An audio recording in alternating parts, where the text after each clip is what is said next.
All right. Sorry, I'm a little late. I was having difficulties and I couldn't start the stream.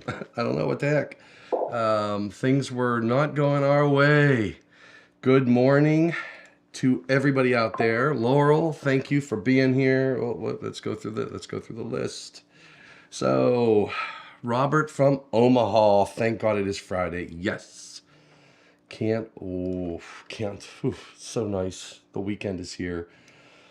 Yes, I'm looking forward to this discussion too. And this question, the question I'm going to focus on today, I got to look. I don't think I probably have a few other items I can cover, but I want to walk through this one. And I want to talk a little bit about some code changes that have gone in over the time frame here. So I just FYI, I changed my table. I've got all this. I'm going to have a few interviews that I'm going to be doing in my studio here for Shock Week. I just talked to a gentleman yesterday, I think. Was it Thursday? I can't remember if it was yesterday or the day before. I think it was the day before. Anyway, you're gonna like talking to him. He's gonna fly his own plane up here to Pittsburgh. I'm gonna pick him up. We're gonna record some sessions here in Tommy D Studios for Shock Week. That's gonna be a fun one, and I think you're gonna get a lot out of that one. What's the other thing? So I changed my table. I got a round table now, so I got rid of my desk, sort of. Oh man, things are changing here in TD Studios. So anyway, David, I'm looking for a good program too. Let's Laurel in the house.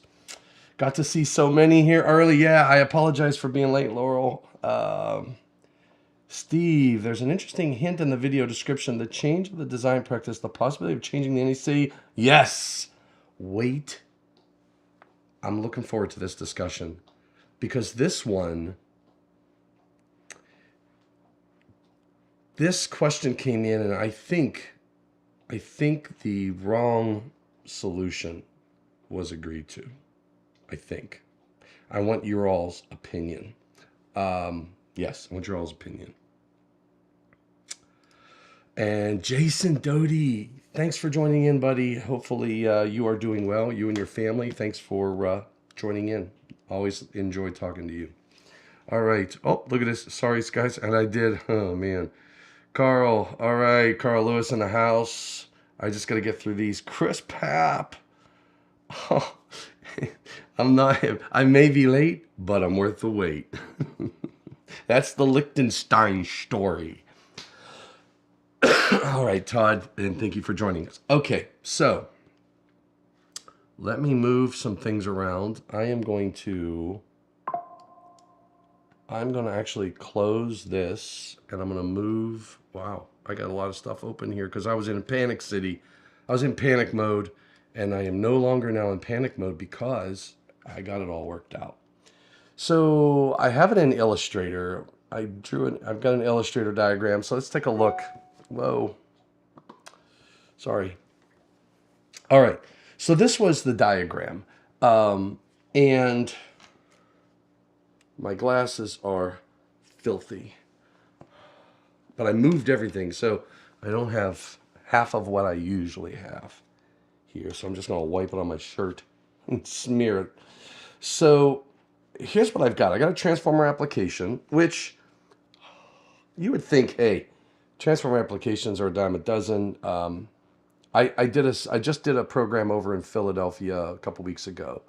I didn't get through the entire program as usual. We had a lot of questions, a lot of good comments, a lot of really good dialogue. So in fact, let me call up. I'm going to. Whoa! Did you see that? That was crazy stuff.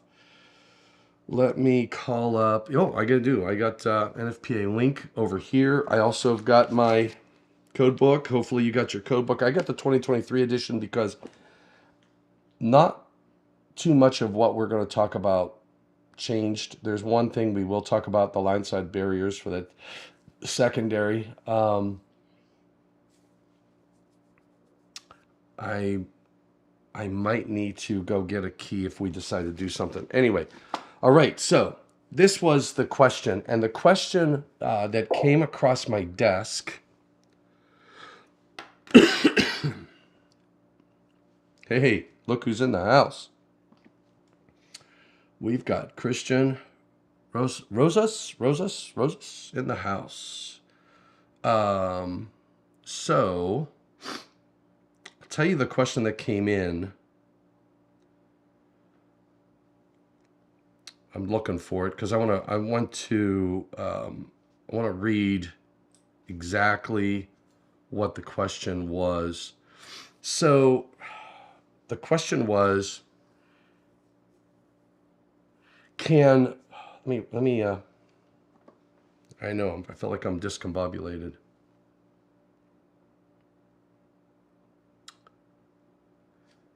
Can I tap a single set of transformer secondary conductors? Basically, what's in this picture. Can I tap a single set of stationary conductors in a wireway, or I would call that a trough,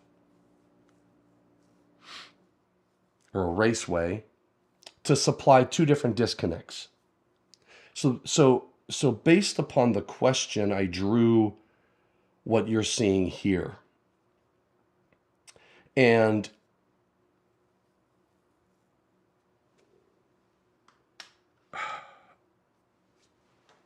I can go two different ways with this. The question that was emailed to me didn't say anything about whether or not this is I gotta mute this because I can tell that's gonna be a problem. It didn't say anything about whether or not this was a service, because I would answer this two different ways. And remember, anything you hear that comes out of here sometimes started up there, but it's my opinion, and I'm looking for your opinion. So don't take anything I'm saying as gospel. I'm giving you what my thoughts are. The chat, use the chat to either agree, disagree, confirm, whatever, right? Not whatever. So just give me I'd like to know your thoughts on this, because I'm going to walk through my thought process, and then I want your opinion. Okay, so the question basically is, can I do what you see here? And I'm going to first address this assuming this is not a service. First, I'm going to say, if it was a service, I would go, yeah, we do this, right? So we know that we have service entrance conductors, we have service conductors. If that transformer was owned by the utility and that wireway was on the outside of a building, and I am feeding two disconnects that are going to do different things, I've got rules in 230. If I go to Article 230, I just heard two dingy dongies. If secondary protection is required, Note 2 of Table 450.3b makes it impractical and affects your answers. Yeah, Ron, I thanks for joining. I would agree with you. I've reviewed this, not renewed it. I reviewed this for a typical 481.2208 scenario. Great. So David, I'm going to look forward to your feedback on my journey here. Now, if this is an Article 230 system, and I would argue, let's do this. I'm going to copy this. Now, I am not in PowerPoint, so I am actually in Adobe Illustrator here. I'm going to call this service entrance conductors, right? And I'm going to copy. I'm going to do this. I'm going to copy this. Control. Oh, actually, I can hold the Option key down and drag. Let go of the mouse, and look at that. Oh man, I love technology when it works. Okay, so I'm not putting the arrow, but you know what I'm pointing to. I would say those are service entrance conductors. I would go to Article 230, and I would say, can I in 230.40, 230.40 says each service drop, set of overhead service conductors, set of underground service conductors, or service lateral shall supply only one set of service entrance conductors, unless, right, there's an exception. I'm hearing stuff.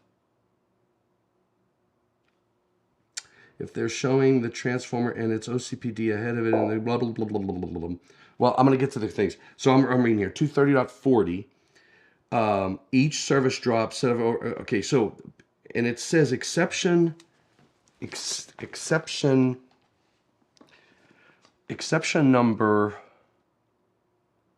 one. No, not number one. Exception number 2, where 2 to 6 service disconnecting means in separate enclosures are grouped at one location and supply separate loads from one service drop, set of overhead service conductors, set of underground service conductors, or service lateral. One set of service entrance conductors shall be permitted to supply each or several such service equipment enclosures. So if I go back to this diagram, I could say, I would change this. I would call this a service disconnect. And I would try to spell it correctly. Service disconnect. Service disconnect. Right? So I would say, look, those are service entrance conductors. And I'm going to copy this. And I would say the same thing about these too, right? So those are service conductors. Actually, I'm just going to for the I like the broader term service conductors, just because it would apply regardless. Those are all service conductors. Those are all service conductors, right?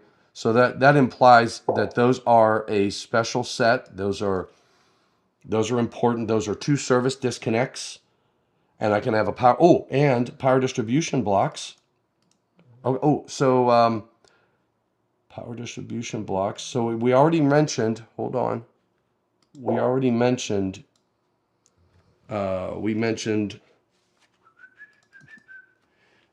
Section 230.40, 230.40, 230.40 number, 230.40 exception number 2 permits one set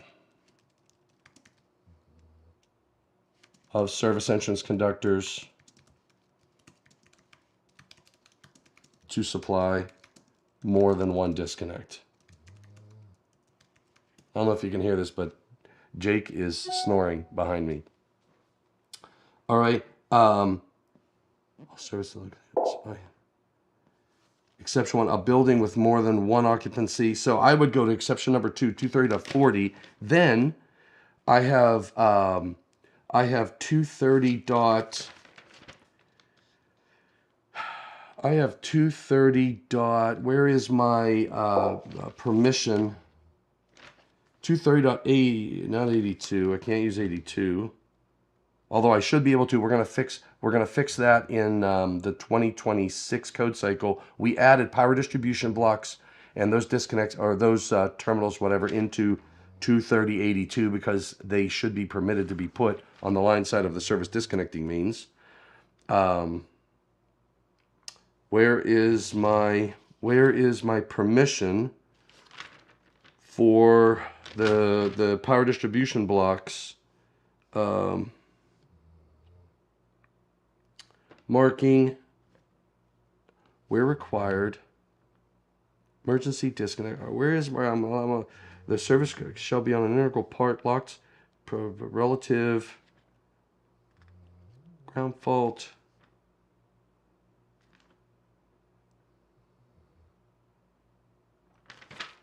Where am I connected to terminals? I thought it was 230.40 something. I'm looking for the permission to tap on the line side of the service disconnect. There's the grouping. Power operated. The service conductor shall be connected. Okay, equipment connected to. Where's it at? Guys, where's that at? 230.46. I knew it was 40s. Oh, I'm on the wrong page. 42. There it is. Spliced and tapped. Thank you. Who was that? Chris Papp. You're the man. What would I do without you, babe? Don't know where I'd be. 230.46. 230.46 permits splicing / tapping ahead of the service disconnect. And we'll make this bigger.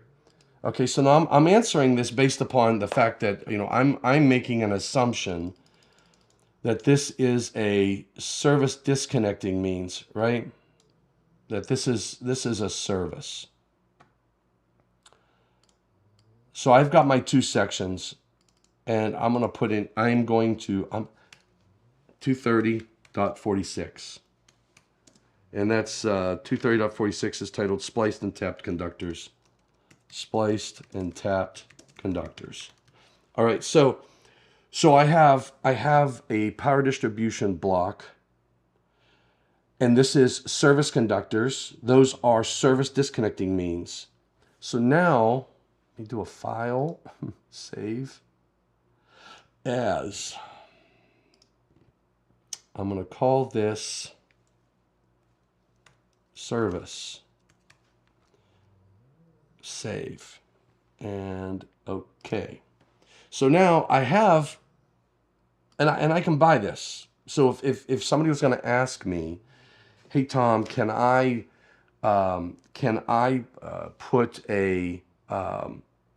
tap off of the secondary service conductors, because that's a transformer, and I would say it's a utility transformer, utility owned, because those are service conductors. So I'm going to say, I am going to say that this is a cancel. Dadgummit. Utility. Right, so that's your electric utility transformer. File save. File save. All right, so I would say that if this is a service, we do it. We do this every day of the week, twice on Sunday, and you can go out and see many structures that are equipped this way. But if let's do this, I'm going to do a file, save as, save on my computer, and I'm going to say this is non-service. And hit OK. Now, if it's non-service, I'm going to say this is customer-owned transformer. These are transformer secondary conductors. Right? Those are transformer secondary conductors. Those are no longer service conductors. And let's do that. Those are transformer secondary conductors. I don't have 230.46 to lean on, so that doesn't make sense. I can't lean on anything up here, so I'm going to do NNN. I can't rely on anything in Article 230. Right? These are just disconnects. That is a disconnect, and that is a disconnect. And these are transformer secondary conductors, right? Because that's no longer, those are no longer, those conductors are no longer service conductors, because this is a customer-owned installation. So now, Where do I go for transformer secondary conductors? I know I'm going to be in Article 240 for overcurrent protection. Well, before I do that, let's do this. Before I do that, I want to go to, I've heard the comments, so let's go back. How can you suggest good electrical design if they're showing the transformer and its OCPD ahead of it in the diagram? Doesn't that mean that the service point is ahead of that OCPD? Yes. So now we're going to say in this, from a diagram perspective, Steve, hopefully I didn't miss anything above that. Hey, there was this one. Hey, can you suggest a good for electrical design? I think you're talking about a book. I can, and maybe you'll see some in the chats. I might, at the end of this, Saikat, Mandal, at the end of this, I will throw up a screen just to give me a temporary. I'll run back and get you some 2 or 3 good references for power systems design. So stay on the line when we're done. When I'm done with doing the question here, I'll run back and I'll get that. Steve says, okay, so Steve, here's my thought process here. So in this diagram, I have my OCPD, and then I will say that I'm going to put up here utility service is ahead of this OCPD. So I'll even argue that, say that, let's just continue. Let's talk this out, Steve. All right, I'm going to do that. I'm going to take this, I'm going to copy it, and I'm going to say here,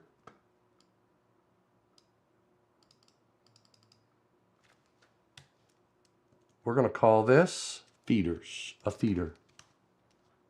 Capiche? Feeder, and I'm going to copy this. Watch this. Boo, drag it down, baby. Watch this, watch. Whoa, I'm going to drag it up. All right, so I'm going to go like this, and then I'm going to move this over here. And I'm going to move this, Control Z. I love Control Z. Control Z has been good to me. There we go, perfect. So, Steve, to your point, both of those conductors on the line side of this OCPD, and I would almost argue that feeder, this could be in an assembly, could be in service equipment. That overcurrent protective device, there may not be a conductor ahead of it, but that on the secondary that's feeding the transformer is a feeder, and I would have to follow the rules in Article 215 for feeders and 240 for overcurrent protection of those feeders. Make sense?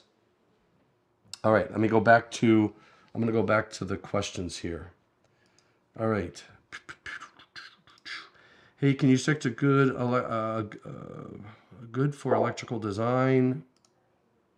A good book. I figured that's what you were talking about for low voltage electric. And Saikat, Mr. Mandel. I apologize if I'm getting it wrong. Stay tuned. Stay tuned. After these messages, Chris Papp, overload protection for the service conductors could be provided in this case per exception number 3 in 230.90A.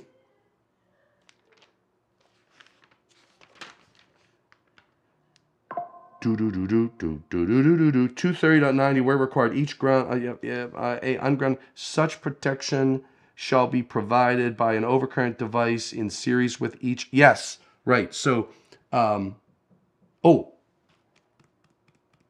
yeah, I would agree with you. And such protection shall be provided by overcurrent protection series.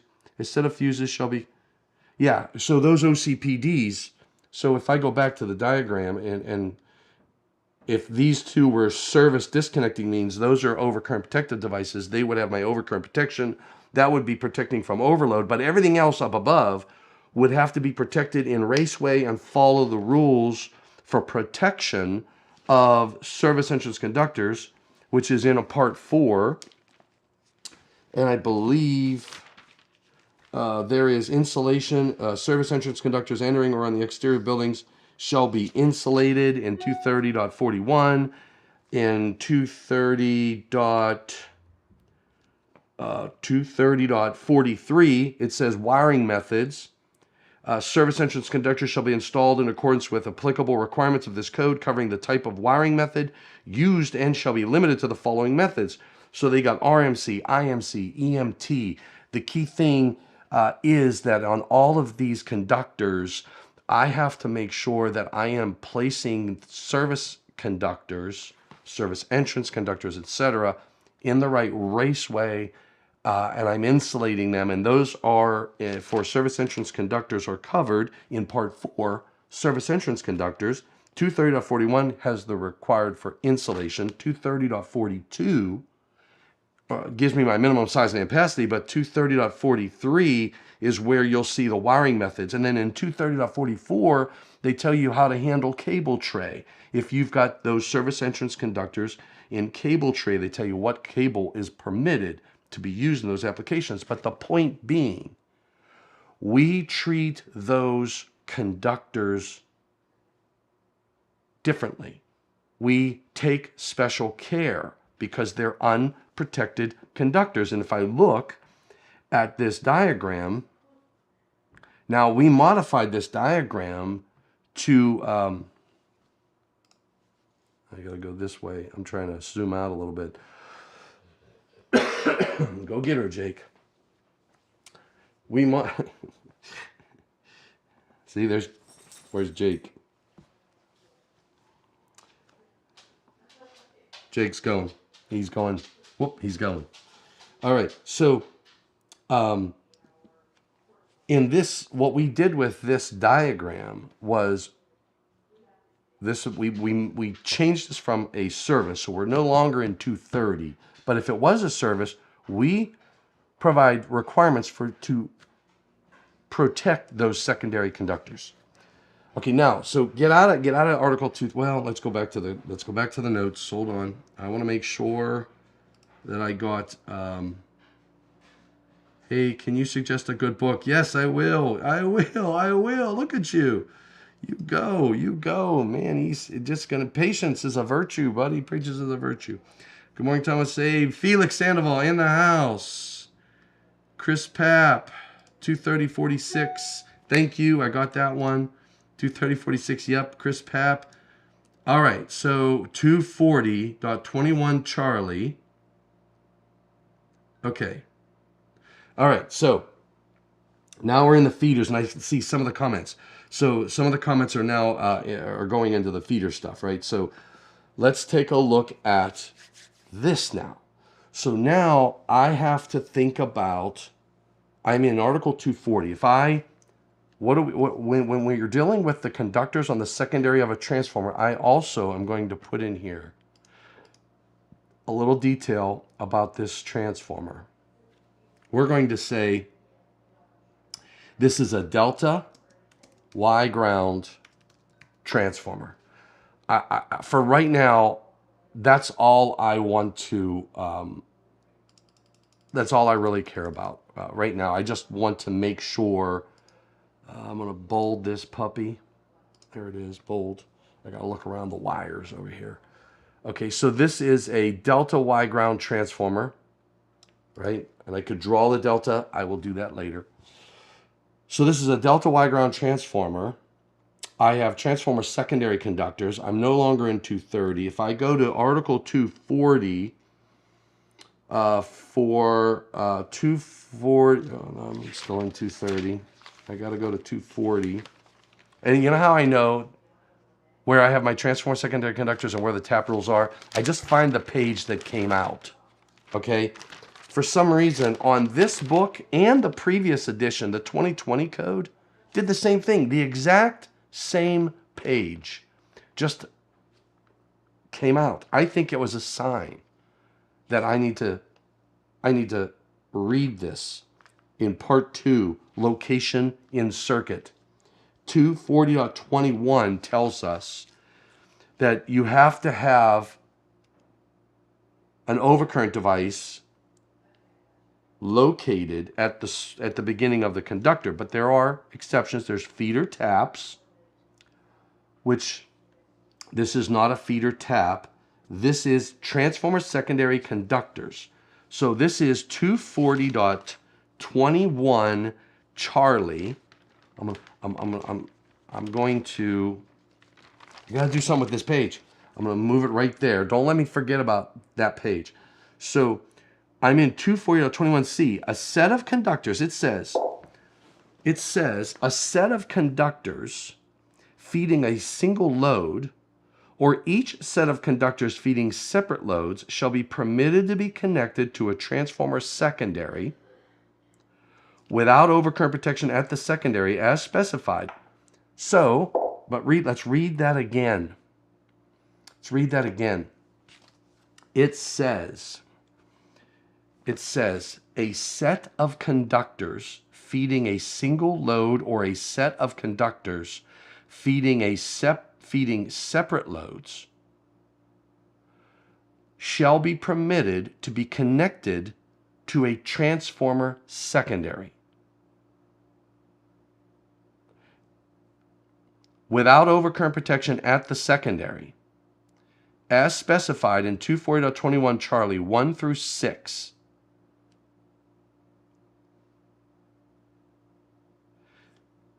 Section 240.4b shall not be permitted for transformer secondary conductors. What's 240.4b?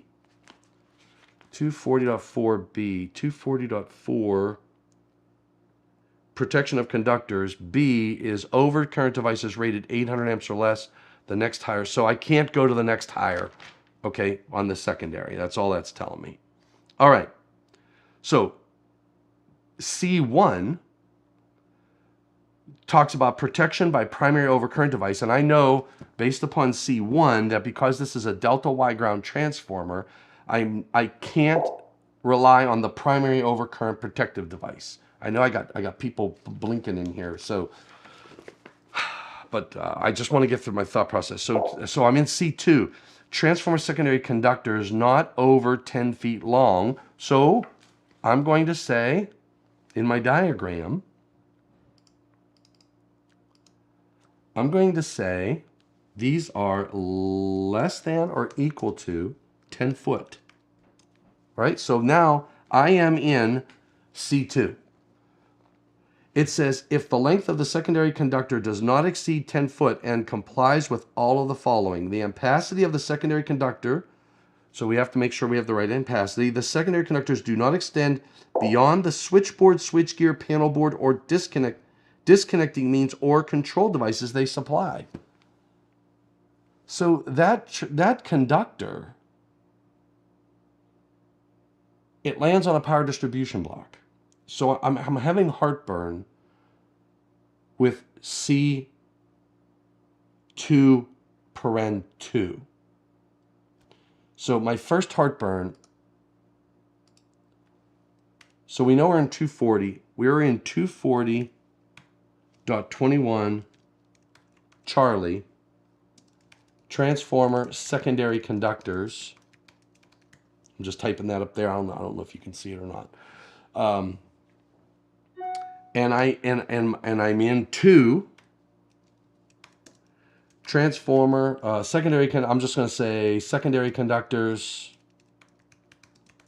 Secondary conductors not over 10 foot. Okay. The first problem I have is that the secondary conductors do not extend beyond the switchboard, switchgear, panel board, disconnecting means, or control devices they supply.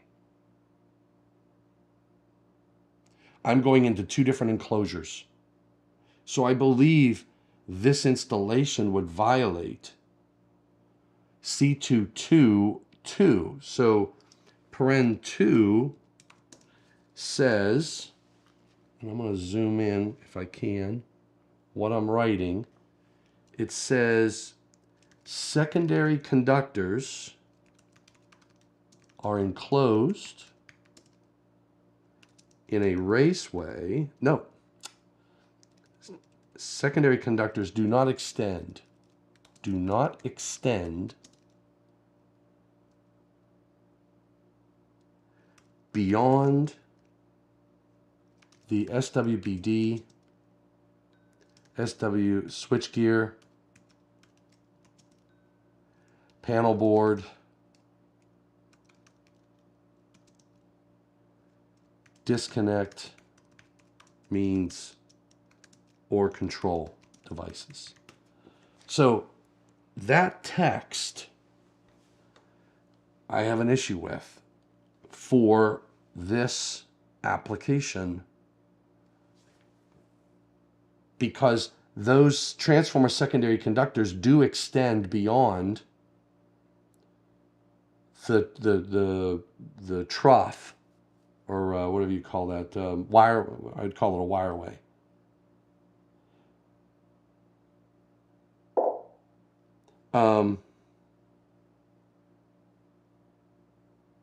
It says the secondary conductors have to be enclosed in a raceway which shall extend from the transformer to the enclosure of an enclosed switchboard, switchgear, or panel board or control devices, or to the back of an open switchboard. That's pretty specific.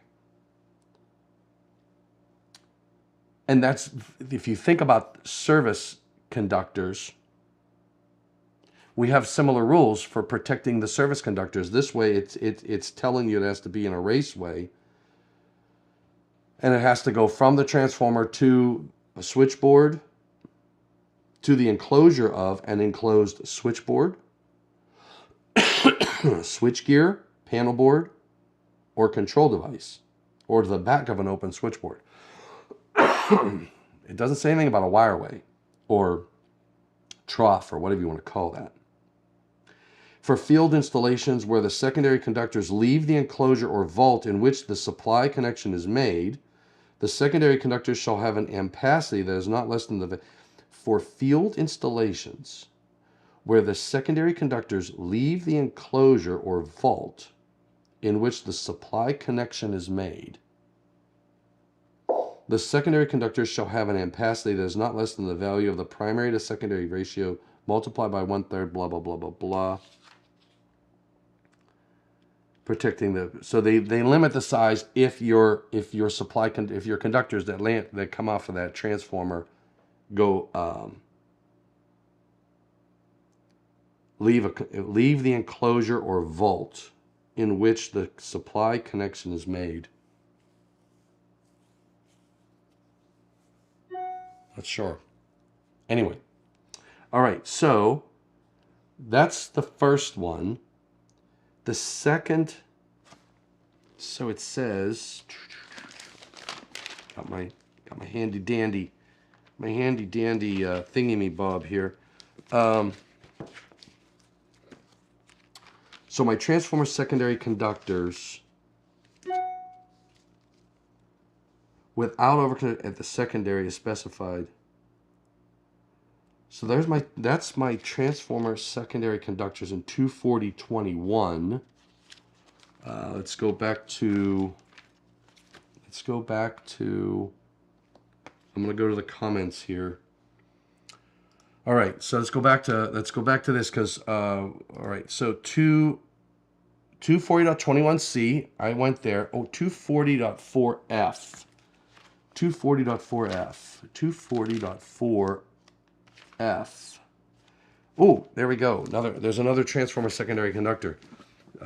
Chris Papp. Single phase transformer secondary conductor. So what's 240.4? 240.4 is protection of conductors. Yep, 240.4 is protection of conductors. So 240.4f is protection of transformer secondary conductors. Single phase and multi-phase transformer secondary conductors shall not be considered to be protected by the primary overcurrent protective device conductors supplied by the secondary of a single phase transformer, blah, blah, blah, blah, blah, blah, blah, delta. Secondary shall be permitted to be protected by overcurrent protection provided on the primary and does not exceed the value determined. So single phase and multi-phase, other than delta or a 2-wire, transformer secondary conductors shall not be considered to be protected by the primary overcurrent protective device. All right, so that's what we got here. Conductors supplied by the secondary side of a single-phase transformer having a 2-wire secondary or delta-delta. This is what it's going to tell you that it is considered to be protected. So we know that these secondary conductors are not protected. Very similar to service entrance conductors, right? Right, Chris? Very similar to service entrance conductors. All right, so let's keep going. Robert, he had greetings. Nihad, I guess Nihad is here. Jason Doty, so how now the OCPD on the primary is a service disconnect? Yeah, you would be upstream, Jason. It could be that that's a service disconnecting means. It may not be. Either way. But for this question, I don't know that makes a difference. But we went down that way just to identify this is not a service.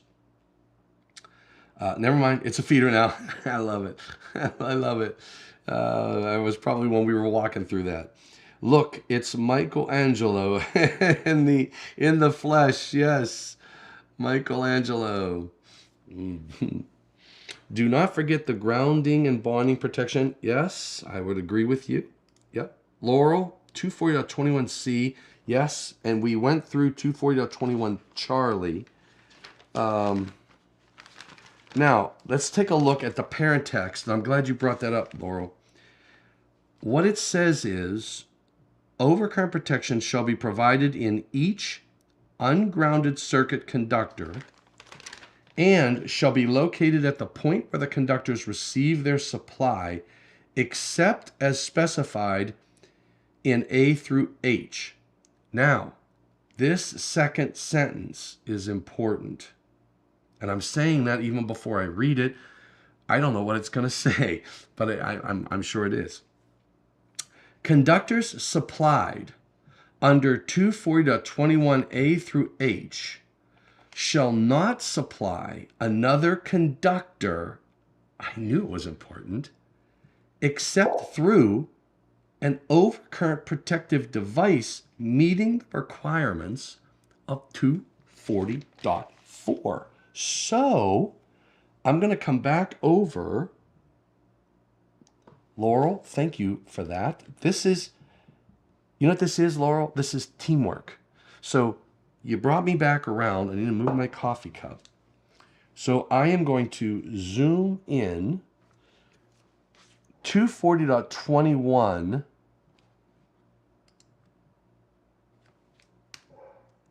.21 is titled Location in Circuit, right? And then the parent text, and this is the key. It says conductors supplied under 240.21a, 240.21a through H, there's H, shall not supply another conductor except through an overcurrent protective device meeting the requirements of 240.4. So that I did, you know what? I went and I'm looking at the transformer secondary conductors. Remember? I didn't have to go beyond this to answer this question right there. I'm going to bold this. I'm going to bold this. I'm bolding this. So that to me, for this image, that tells me this set of transformer secondary conductors. Ooh, watch this. Watch this. Oh man, you're gonna. Here's what you're gonna say. You know what you're gonna say? You're gonna go, Tom, Michelangelo had nothing on you, buddy. Now watch. I'm gonna go to layers. because it goes to 11. I'm dragging it down. I'm dragging it down. I'm dragging it down. Jeez, oh man. I gotta come up to here. Boom, look at that. And I am going to, whoa, cancel. I'm going to cancel. I'm going to move this.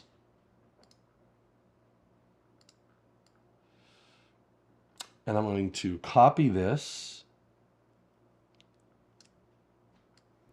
I'm going to point to that, and I'm going to grab this puppy. Control C. Text. Draw a box. Control V. Right? I'm going to move this up. You guys catching what I'm selling here? Are you getting it? So that text, let me how do I get rid of this? Boom. So now what I'm saying is that those conductors,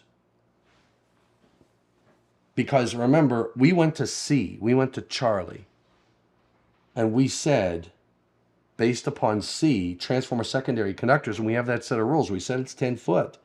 But the parent text tells us the conductors supplied under 240.21 A through H, which C is in that list, are not permitted to supply another conductor.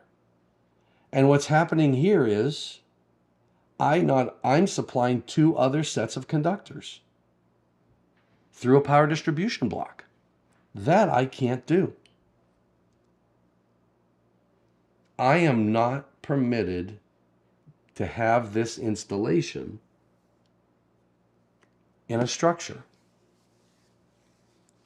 Okay, let's go back to questions. Laurel, thank you. Thank you very much. Thank you very much. Try the video. I'll be here all week. All right. Where's it at, Laurel? There you go. Roundup rule, 800 amps. Boom, boom, zap.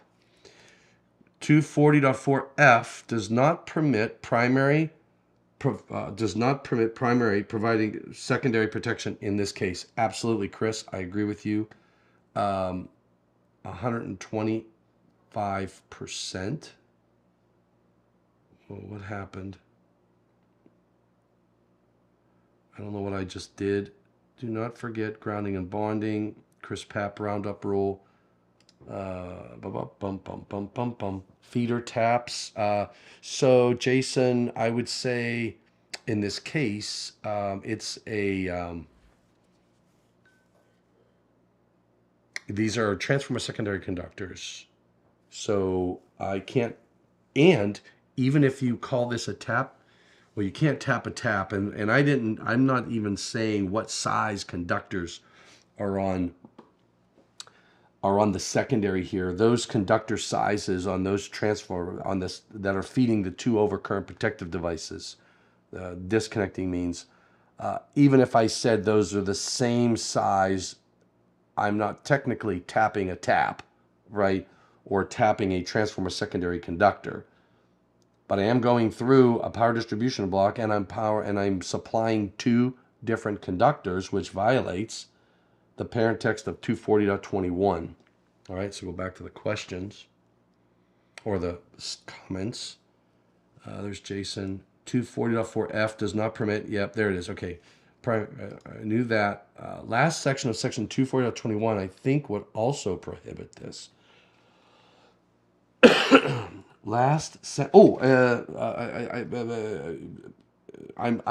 assuming, Chris. I'm assuming that you're talking about the exact same sentence that I did. Yeah. Yep. I'm assuming that. So you picked that up before I did.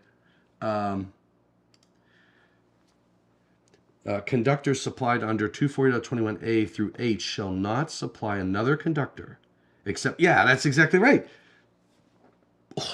Chris, you and I are like I can feel it. I can see this invisible, this thing's going on. I just can see it. This is awesome. Absolutely awesome. So 240.21 C22 states the secondary conductors do not extend beyond the equipment they supply, so the power blocks would be switched out for a fused disconnect. Yeah, so you could come in, hit a certain... Now, I'm going to come up with a solution here, Jason. Let's do this. Let's file save. I'm going to do a file save as, and we're going to call this puppy love. We're going to call this non-service solution. Solution. Because we're about providing solutions. We don't just state the problem. We bring solutions to the table. Yes, sir. Reedity Bob. And here is what I would do. And tell me if you think this is ungood. I am going to get rid of this thing. I'm going to go, you know what I'm doing? I'm off with its head. Boom. Okay. Now what I would do is I would do this, Maestro. I would bring this down. Right? Control Z has been good to me. Okay, I'm going to bring this over. I'm going to take this. I'm going to do a control. I'm going to do a boom, bum, bum, bum, bum, bum. Oh my gosh, you guys are probably going, Tom, don't even think about it. Don't do it. Don't do it. Oh, he did it. Oh, man. My gosh. What am I going to do with you? What am I, going to do with you? Look at Jason. Jason, what do you think, brother? Oh my gosh. Tell me it isn't so. Tell me it isn't so. All right, there we go. Look at this. Look, I can still believe the trough. I mean, if I want to, if I didn't want to bend raceway conduit and all that jazz, I mean, that'd probably save me some time, wouldn't it? It would save me some time. I'm going to grab this puppy. Oh, man, I'm telling you what. I'm feeling it, man. I'm feeling it. I'm feeling groovy. Okay, what do you guys think? Do you think this is Picasso at work? Okay, the requirement still applies. All right, so now what I did is I got rid of the power distribution block. I put 2 sets of conductors coming straight from the transformer secondary terminations. Now, I don't know what this looks like yet. I'm going to do this. We've got to really talk about how many conductors I can put on that secondary like that. But, I mean,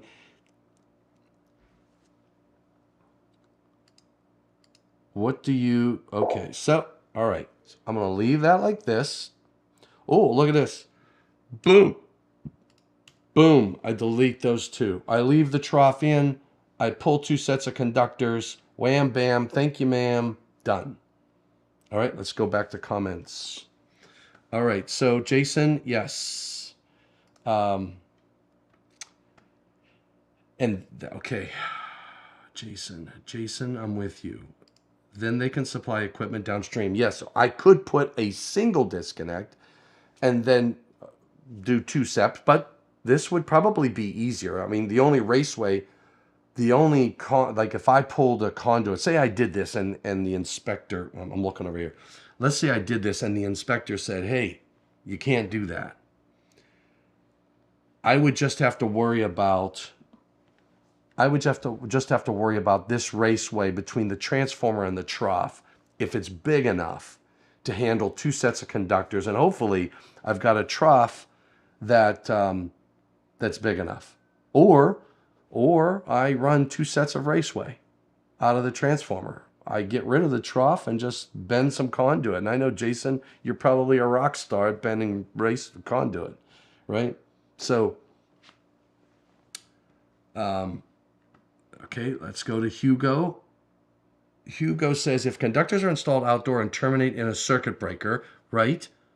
And that's exactly right. The conductors can go out. Now, this would work indoors as long as they don't exceed 10 feet. Now, when I look at the C, if I look at C, I got the 10-foot rule. I've got a 25-foot rule. I've got a 25-foot rule. I have a outdoor secondary conductor rule. I've got secondary conductors from a feeder tapped transformer. I have secondary conductors not over 25 foot. So I've got a lot of options. But I'm not going to be putting a power distribution block inside this trough. Now, okay, Hugo, let's go back to questions. Smart Lumens. This guy must be a lighting guy. Smart Lumens just became a member. Thank you for joining up, buddy. You are the man. Ron Shapiro. 24.21 Charlie 1 also mentions primary protection only qualifies for essentially, yes, that's right. So, yeah, okay, so hold on. C1. Hold on. C1. Oh, yes. So C1 is when I can have my primary protection, but to your point, Ron, that's only if it's a delta-delta, because it says conductor supplied by the secondary side of a single-phase transformer having a 2-wire, single-voltage secondary, or a 3-phase delta-delta. I've got a delta-Y ground, which is why in my diagram I put delta-Y ground. Shall be permitted to be protected by overcurrent protection provided on the primary, and it gives you the rules on how to get that done. The majority of these types of transformers, dry type transformers that I see, are all going to be delta Y ground. So it is what it is. But yes, you are absolutely right. But what does 450.3b note 2 say? And remember, 450 is transformer protection only. It has nothing to do with the transformer secondary conductors. So let's go to 450 though. 450, it's simple and free. 450 is on page, my book. All right, so 450.3b, note 2 says, where secondary overcurrent protection is required, when it's required, which, for this case, it would be required, right? The secondary overcurrent device shall be permitted to consist of not more than 6 circuit breakers or 6 sets of fused. Yes. So, in this picture, David, I can't have more than 6 sets of conductors coming off of that transformer. Now, the question is, how do I, and we haven't gotten there yet, how do I terminate these conductors on that transformer? This is why I think we either need a code change. We need something, because I can easily navigate my way through the code and say, look, you can't put that power distribution block in there.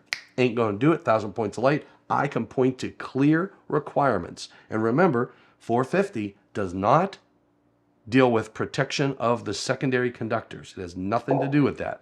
You got to go to 240. The only thing 450 does is tells you about overcurrent protection of the transformer itself. It's telling you if you have multiple sets, you can't go more than 6, and it gives you rules, and you add them all up. I can't have, for these two, I can't add these two overcurrent devices up and have it be greater than that which is required for the secondary of this transformer. Why? Because I am relying on these two overcurrent protective devices to provide overload protection of the transformer. All right. Where multiple overcurrent devices are utilized, the total of all of the device ratings shall not exceed the allowed value of a single overcurrent device. But 450 has nothing to do with those transformer secondary conductors protection, wiring, methods, or anything like that. 450 only deals with protection of the transformer. So the fact that 450.3b has that in there is only pertaining to overload protection of the transformer. And I can have more, but my question would be, how many conductors can I land on the secondary of a transformer on those lugs? I don't know the answer to that yet. I don't know if anybody out there has some thoughts in that regard, but that's better. That's better. I love it. Watch your conductor length. Yes, Robert, you got to watch the conductor length. Absolutely conductor length. Steve, we're almost at the end of the comments too.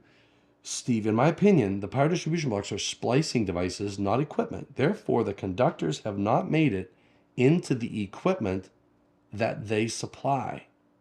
But you're putting power distribution blocks in a trough. You're entering the trough and you're exiting the trough.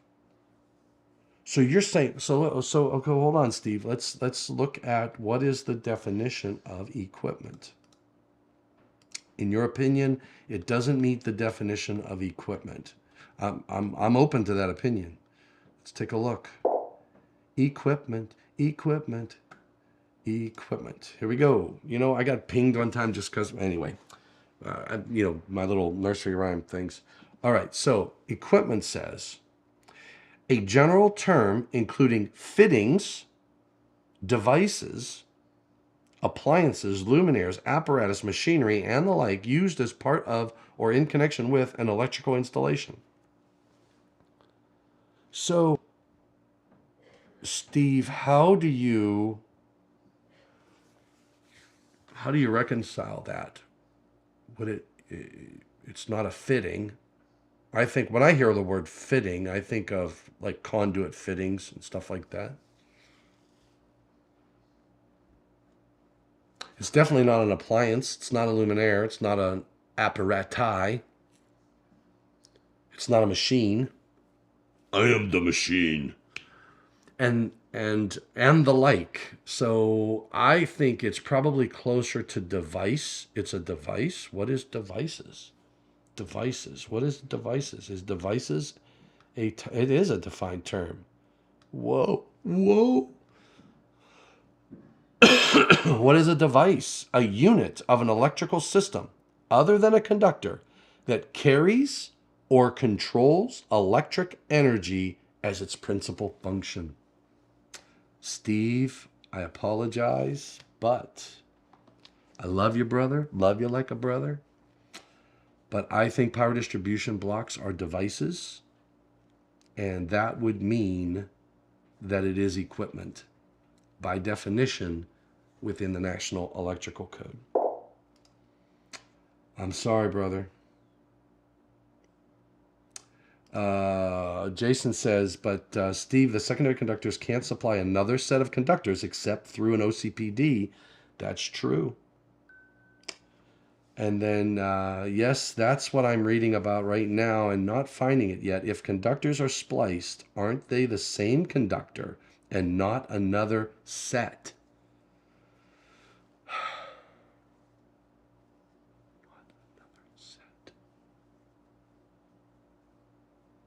And not another set. So you're saying it's the same conductor. Man, Steve, I'm having a hard time with that one too. I'm having a hard time. I'm having a hard time. Feeling kind of special. Jason says, good question, Steve, but the case could be made that if the conductors are of different sizes, then yeah, that if they're different sizes, that's now you're tapping a tap or you're tapping a secondary conductor. Jason, I would agree with you. But I would have a hard time saying one conductor going into this power distribution block, coming out with two, is still one conductor. I would have a hard time with that. If the conductors were spliced because of being too short, does that mean they become another set of conductors? But it's still one conductor. If I splice yeah, no, I would agree. That would be two conductors. I have two conductors on either side of a splice.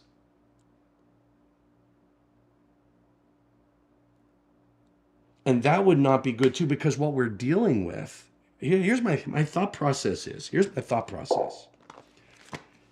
My thought process is, Steve, these are unprotected conductors. These are unprotected conductors. And when I have unprotected conductors, I have to put them in special raceway. I have to make sure that they have insulation.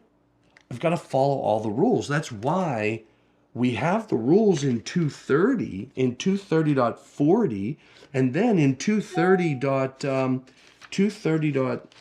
starting to get, this is the scary part, is I'm starting to remember section numbers. Remember 230.42, I think it is, and for 230.43 and 230.44 tell us what kind of raceway I can put them in.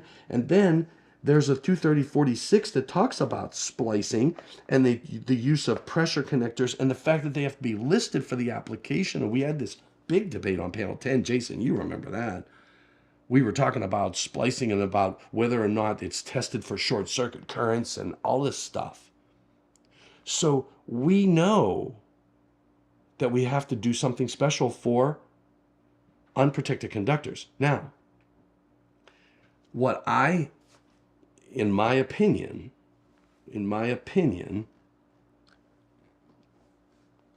I would argue that based upon the book, based upon this, I can give you really good references that tell you file, save, file, open recent. I can give you really good references that tell you this is not permitted. I would reference 240.21 parent text. I would reference 240.21 Charlie 2.2.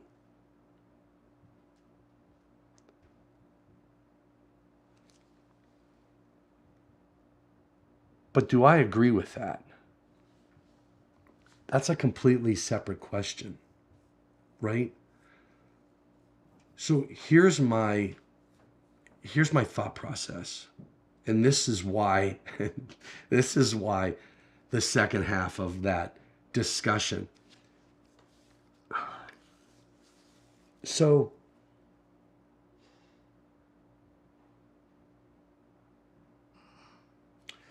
I can do this every day of the week, twice on Sunday, as part of Article 230.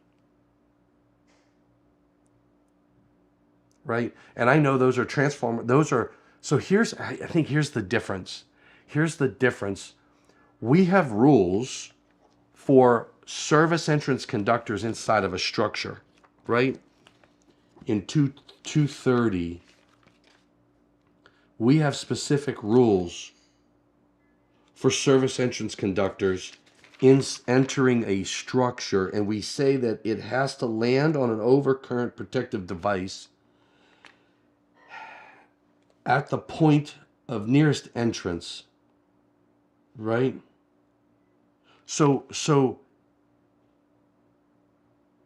the difference is that in these applications, if I'm this transformer could be in inside my structure, right? So if I have a, like in a facility, I could have a transformer in my facility, and I'm allowed to have 10 feet. In 240, 240.21 tells me that I can have 10 foot. I can go 25 foot in an industrial. I can go over. I can go to 25 feet. If I meet a bunch of rules, they're still unprotected conductors, just like from a service from a utility. No different. The difference is that I would, if I want to kill power to this transformer secondary conductor, I would have to go to my facility and open an overcurrent device to kill power to the transformer itself. In the case of service conductors, I'd have to call a utility, because those are service entrance conductors, and I don't have a service disconnecting means to get to. I'd have to go on a pole, or I'd have to call the utility and say, hey, I need you to kill power.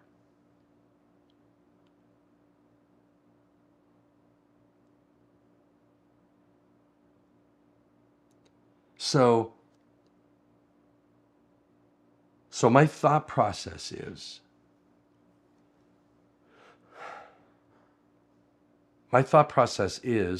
that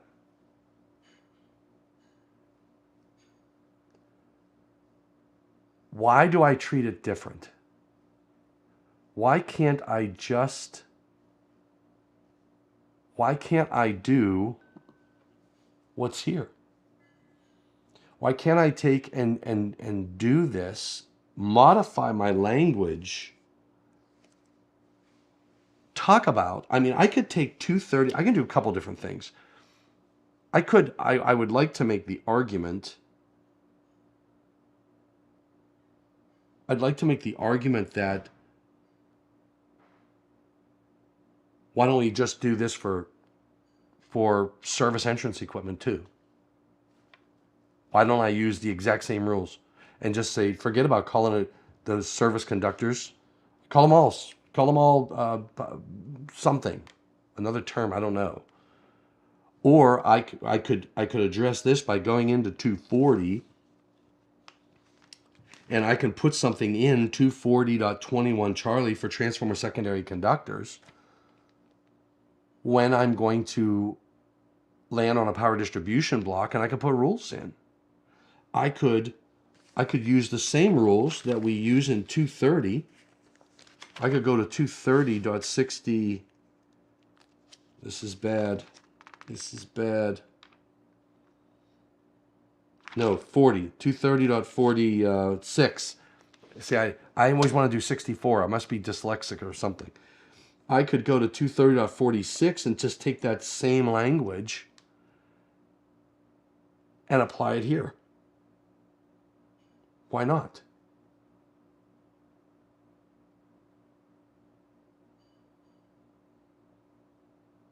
It's very similar to service entrance equipment. I could just say, look, that power distribution block has to be listed for the location in the app. In this scenario, those are unprotected conductors.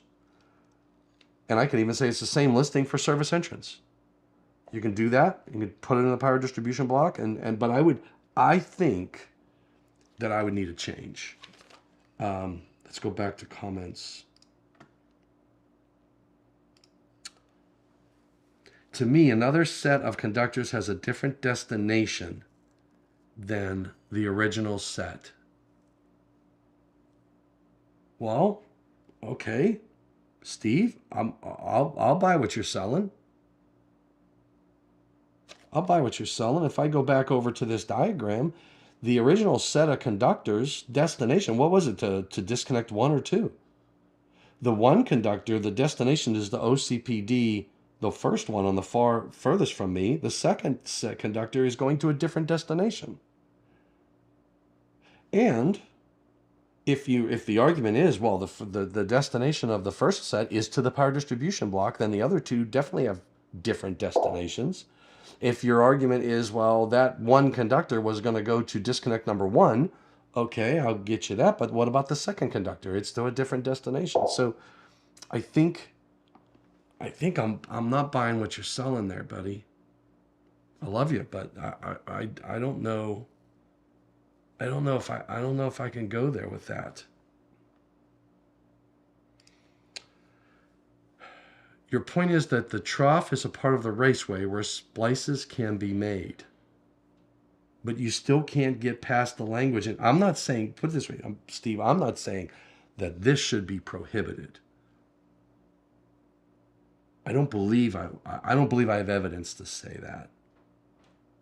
What I'm saying is the language doesn't permit it. If I'm going to enforce the code, then I would say, no, you can't do that. Should it be permitted is a good argument. We could make a public input for the next cycle to add clarity. I think we need to do something. Because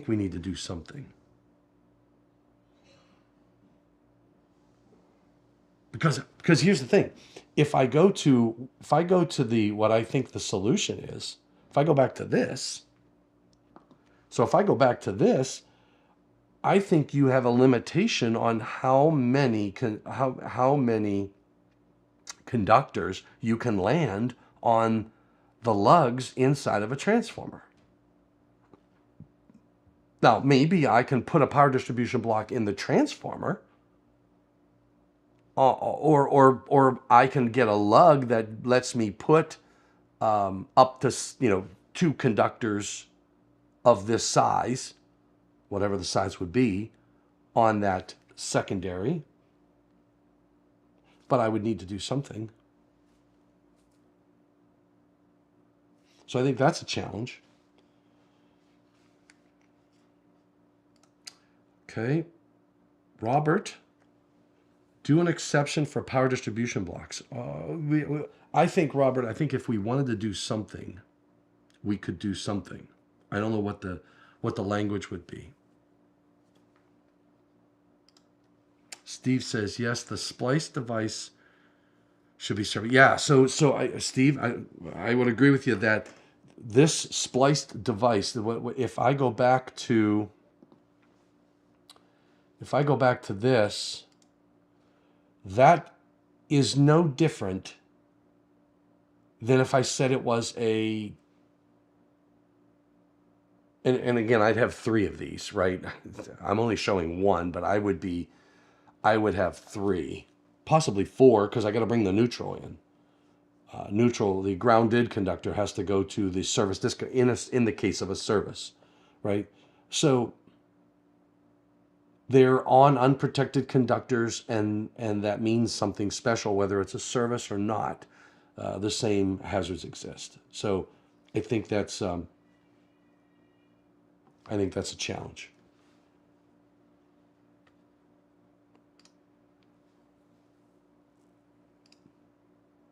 So, what do you guys think? I liked the dialogue. When this question came to me, as somebody asked me this question, and I wrote it down, I looked at it. My initial reaction was, I had to sleep on it. And when I woke up the next morning, I thought, man, this is a good one. And how would I handle this type of application? Yeah, don't forget to hit the like. And so let me do this. I am going to run. I want to get a book for the other gentleman. What was his name? I'm going to get a couple books. What was his name? He put a bunch in there. Saikat, Mandel. So I'll be right back. Okay, let me go. Hey, everybody. If you're watching this, that means I am either having some technical difficulties or had to step away to do something simple like sign for a package. I don't know. But whatever the reason, I'd like to remind you to take this time to go out to thomasdimitrovich.com, or, to make it easy, www.tdunplugged.com. Take a look at what I have to offer on my website. I'm doing a blog. I've got some information up there for you. I will be putting out info on things like my Q&A Friday and Tech Tuesdays and things like that. Anything that I'm doing online, and some industry information. So please don't forget, check out my website. Also, don't forget to check out www.youtube.com/the TD Unplugged. All right. Okay. Psychat. Smash that like button. Here's the thing, Jason, hit it so hard that don't hit it too hard that you break your keyboard, because then someone's going to say, hey, I smashed that like button and you know what happened. So here's a couple books. This is a good one. This is Dunkey, Jacobs and Shields, etc. It's for grounding and bonding, so industrial persist systems, grounding and design handbook. And there's the authors, Dunkey, Jacobs, Shields. Really good. There's an ISBN number in case you need it. You can always hit pause. So this is for grounding and bonding. I would be amiss if I didn't throw this one in there. I know these can be hard to find. This is my personal copy, Industrial Power Systems Handbook by Donald Beeman. And look at the, it's a first edition. But 1955, look at that, 1955. I love this book. So good book. This is another good one. Electric Power Distribution System Engineering. I don't know, I think that's the ISBN number on the back. So you got that. This one here, I'll just give you, I use it. You'll see I got it tabbed and everything. Load characteristics, application of distribution transformers, design of sub-transmission lines, primary systems, secondary systems, voltage drop. This one here is a little bit more on the utility side, a lot on the utility side. I'll give you an example. There's an image there, but still, it's still good to have as a reference. And so I got that one. That's the grounding. The only issue I have with this one, this book here is a little heavy on the math. These two books, and there's another one too. There's a gray book. We're rewriting these books as part of IEEE Industrial Application Society. They're the 300 series, but this is the red book. You know how I know it's the red book? Because it says red book. The red book is IEEE Standard 141, 1986. This is the 86 edition. I bought this in 1990 when I graduated. Again, we have the IEEE 3000 series. Let me look. IEEE 3000 series. Okay. Yep, there it is. It's the Standards Association color books, the 3000 series. You got Power Systems Design 3001, 3002 is analysis. And what they did, and this is the This is the other one, which is the Buff book, and it's up there. Standard 242 Buff book. I had multiple copies of these things because I took different classes and they gave you a copy.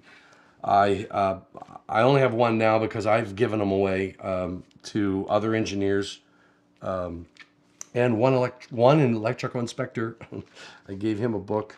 One of these, I think it was the red book, if I'm not mistaken. But the red book is really good. But this series,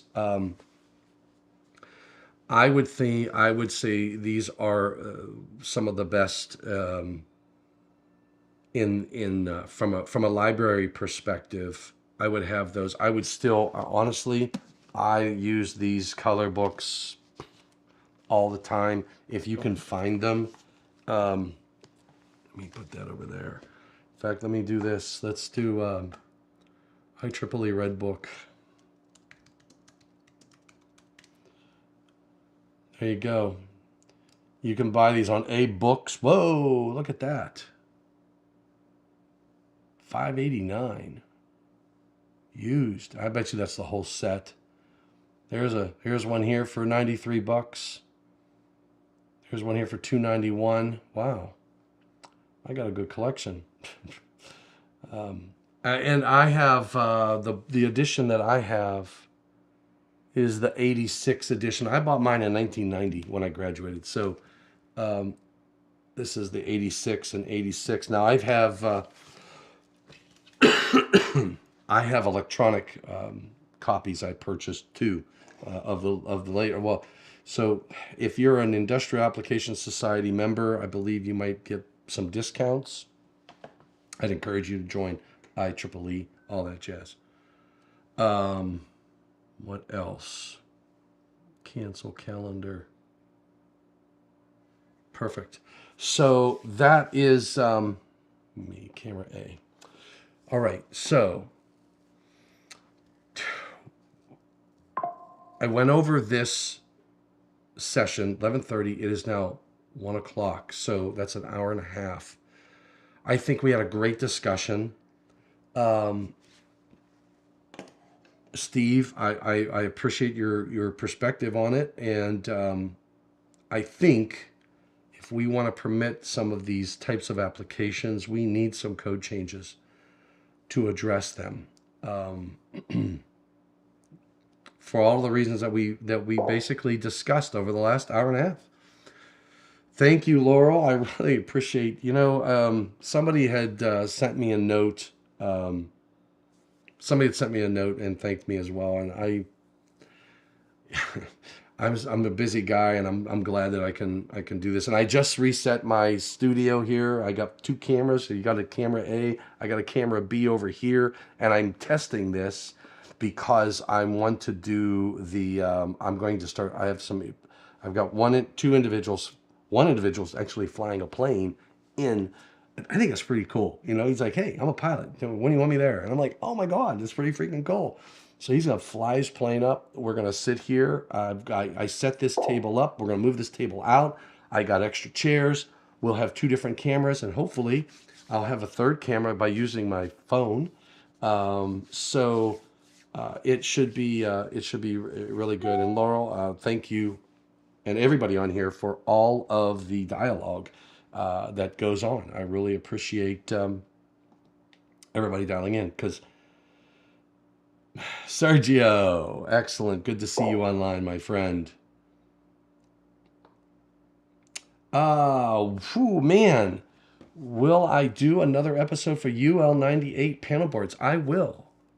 In fact, there's a really good, there's dialogue going on right now to propose changes for UL98. And I think that they are good changes because they promote, the change promotes, as a manufacturer, you'd be surprised. You might say, why would you as a manufacturer want more testing from a compatibility perspective? And I firmly believe in the fact that inspectors and installers and contractors need solutions that have been reviewed and tested. So there's a proposal that is currently under review. It did not get 2/3, but it did get well over a simple majority. So the proposal is still not dead. We're going to go through. We're going to address all of the comments, and maybe we'll talk about that on one of my programs. And we can talk about UL 98, and we can talk about panel boards. So I will do that, Mr. Sergio. Excellent. Felix, thank you. Thank you very much. And thanks for everybody for dialing in. Carl Lewis, what's Carl saying? Tom, will you do? I will do what I do when I do it. And you'll know when I did it after I do it. I'm not sure what you want, Carl, but let me know what you guys and gals want. An episode on switchgear. Yes. You know what? I'm writing a paper right now. I'm writing a paper for my own edification. I haven't targeted it for anywhere, and it's going to be looking at each of these different components. But I will. I'll do one on, how about we do one on switchgear, switchboards, and then panel boards. We'll do one for each. And what I might do is grab somebody, one of our engineers, one of our design engineers here at Eaton, and I might see if I can't do a program with them and do two of us. Heck, if I can find one who has his own freaking plane and tell him, fly on up here. We build panel boards depends on the panel boards. We build residential panel boards in Lincoln, Illinois. We build the commercial and industrial panel boards in Sumter, in the Carolinas. It's Sumter, South Carolina. Switch gear, like low voltage assemblies, we build that in Asheville, North Carolina. So I love it. And yes, Steve, thank you for your contributions, and thank you for making me think and us think as a team. I agree with you. It's a debatable topic. And I think when you run into debatable topics, we need clarity. And we get clarity through public inputs to the National Electrical Code. So remember, public inputs are going to be due April 8th of next year. April 8th. They're going to open, I believe, in August of this year for public comments. You're not even going to get the document delivered, and we're going to be making comments on it. I don't even know how you can make comments on code requirements that haven't gone through the final stage. But the laws of physics cease to exist at NFPA's process. So it's good. But thank you, Steve. There we go. Opt for fusing as early as possible on secondary conductors. I'm with you. Okay, everybody. Thank you for everything. I got to get on another call, which I am 6 minutes late for. Take care. Stay safe. And please stay healthy. Can you get one episode for grounding in data centers, Hugo? Yes. In fact, I'm doing one of my little papers I'm writing is around data centers. So I will do that as well. But I need some experts because that is an area that I need a lot of love in. So David Engelhardt, thank you for keeping us in line. We keep each other. We police each other. That's the key. Communication is key. And we make it happen because of everybody out there who tunes in. Thank you very much. Remember, stay safe. Stay healthy. God bless. And all that jazz. See you next week. Maybe. Bye.